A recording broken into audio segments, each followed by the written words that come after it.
Greetings, my fellow freedom-loving sovereign thinkers. Thank you for tuning in to LL3 Podcast. My name is Craig, transmitting from the beautiful swampy mangroves of South Florida.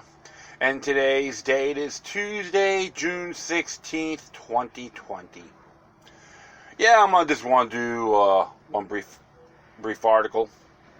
Very interesting stuff here. It's good in reference to Florida on their right to carry. Always see things a lot broader than try to use the corporate doctrine. But let's just check this out. I'd like to thank the folks from Ammoland for sharing this, and even Florida Carry. They're on Facebook, by the way. Good site. Folks from all walks of life are in there. This is what it says here. Florida's First District Court of Appeals. Concealed gun not valid for stop. Not valid reason for stop. Excuse me here. A little tongue-tied. It says here, the First District Court of Appeal, State of Florida, on 29th of May, 2020, found merely noticing a person had a concealed handgun was not sufficient reason to stop and search them. It was not sufficient probable cause to investigate the situation further under Florida law. Here's a summation of what happened according to the First District Court of Appeal. And you could look at the link itself if you want to read this. Well, it says here, Deputy Beach parked and approached the truck in order to discuss the license plate cover with the driver to give him a verbal warning about the license plate cover.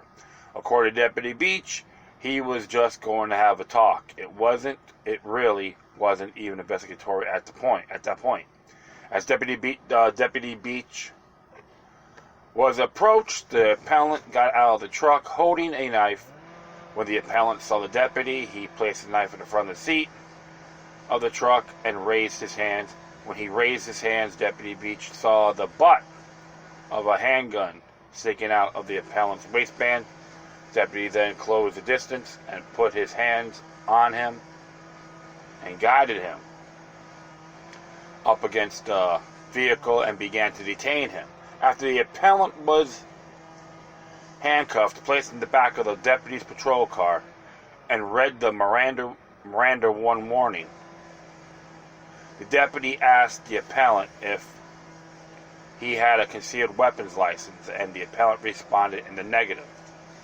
Well, to me, in my view, that's irrelevant anyway. That's just what the right side know under Article 1. But I'm not going to go through that. You probably heard me enough times talking about your basic rights. Just look it up, Article 1, Section 2. Okay, I'll just leave it at that.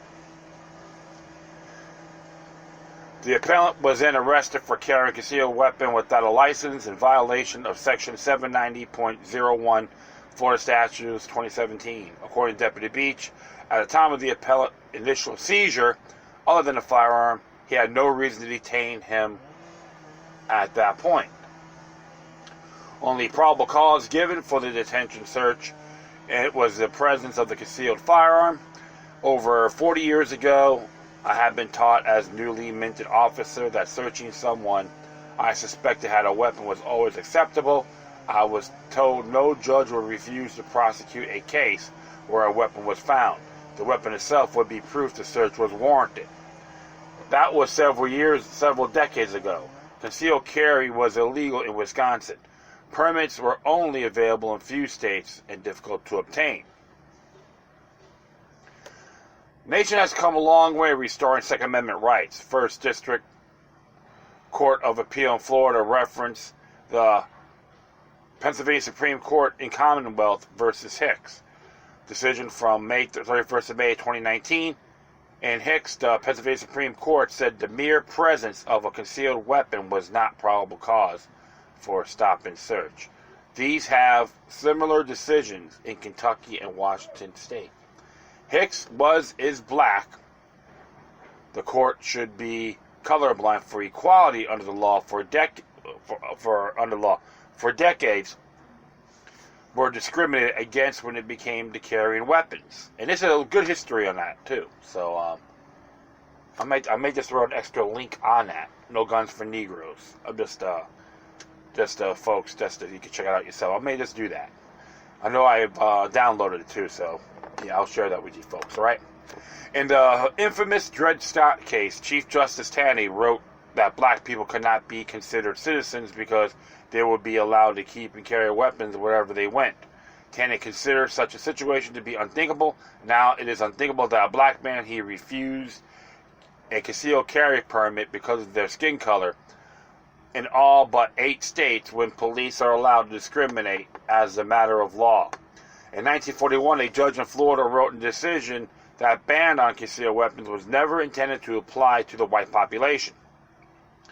The states which currently allow legal discrimination are Hawaii, California, New York, Maryland, Delaware, New Jersey, Massachusetts, and Rhode Island.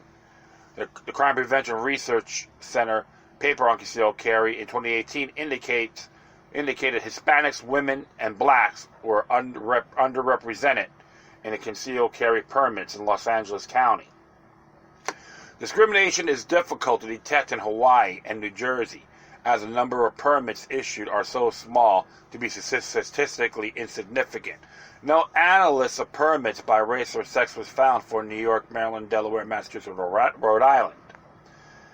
And in the 42 other states and Massachusetts, a significant percentage of the adult population has a carry permit or does not require a permit to carry a firearm. Massachusetts is one of the few states where a permit is required to merely own a firearm.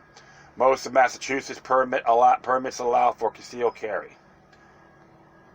The Florida First Court of Appeal followed the Pennsylvania Supreme Court in its logic. So many people are now sanctioned by state law or carry concealed. The mere presence of a firearm is not sufficient to establish reasonable suspicion for a police officer to detain someone, search them, or ask to see a permit. The decision follows precedent from the law on the motor vehicle operation. A person may not be stopped simply to see if they have a valid license. The court gives this analysis. In Florida, 2,074,782 residents were licensed to carry concealed weapons as of January 31st, 2020. This represents 13.11% of Floridians over 21 years old. This number does not include those that do not need a license, such as law enforcement officers and those who may carry under a different license, such as private investigators and security guards. So also the thing called exceptionalism, which I am not too crazy about, but we will carry on. I'll just say here, based on these numbers, approximately 1 out of every 7 person over the age of 21 may lawfully carry a concealed weapon in Florida. That thought that these millions of people are subject to seizure by law enforcement until their licenses are verified is anti-ethical to our Fourth Amendment jurisprudence. And you can, and just to say on the state level, folks, because somebody used the incorporate doctrine unintentionally, Article 1, Section 12 of the Florida Constitution is equivalent. The language, the lingo is very equivalent to the Fourth Amendment of the U.S. Constitution. So Article 1, Section 12 of our state Constitution, you should read that as well, okay? See Adams versus Williams, which is a case of 1972. The purpose of a Terry stop is not to discover evidence, but to allow an officer to conduct his investigation without fear of violence. No court would allow law enforcement to stop any motorist in order to check for a valid driver's license. The decision, while not binding in other states, bolsters argument and establishes a trend in treating carry of firearms as a normal legal activity. In Texas, for example, there has been a considerable argument that a person openly carrying does not establish probable cause for a law enforcement person to ask for a permit. The Florida Supreme Court decision bolsters the argument. Florida is one and only 5 states where open carry is banned in most public places, except for fishing, if you're going fishing, hunting, camping, to and from, okay? It is unusual enough that the dissenting judge in this case felt compelled to remark open carry of weapons is still a crime in Florida. except the ones I talked about before mentioned. The dissenting judge, C. Alsterhaus, believed the mere sight of a firearm was sufficient basis for an arrest on an open carrying charge in spite of the wording of the law. Well, go figure, yeah? You got people think they're smarter than their own laws. The case for legal open carry in Florida will be bolstered by this decision.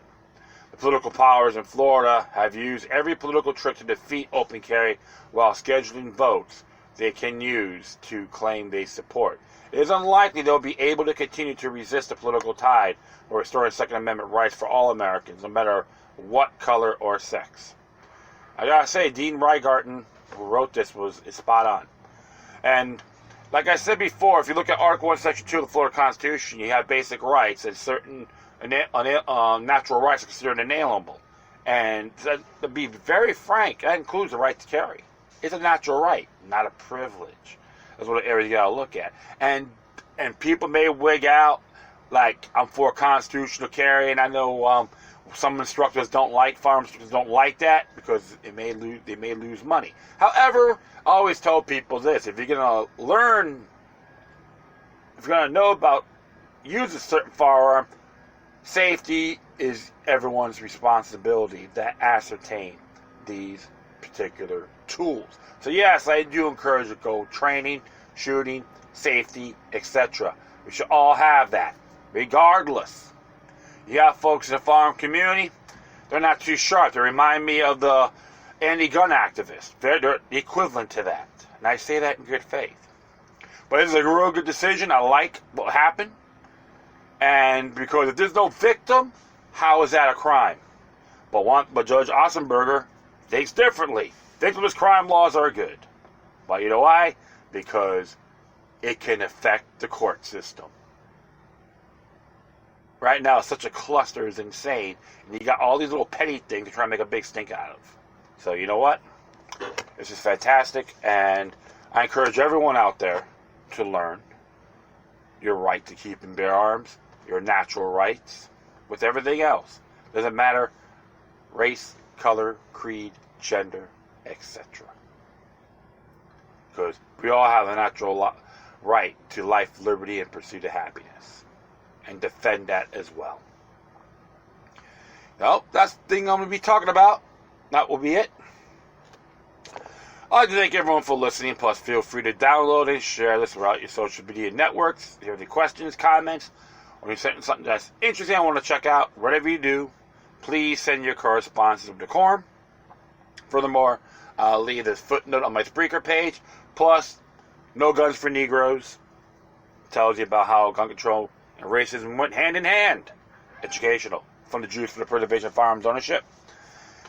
If you want to donate, you can hit me at paypal.me/LokiLuck3. Alright. Once again, thank you for your time. Plus, always remember that demoniac resistance is healthy for the soul and can liberate humanity. Until next time, take care of yourselves. Keep on spreading love. And may your guardian spirits be with you.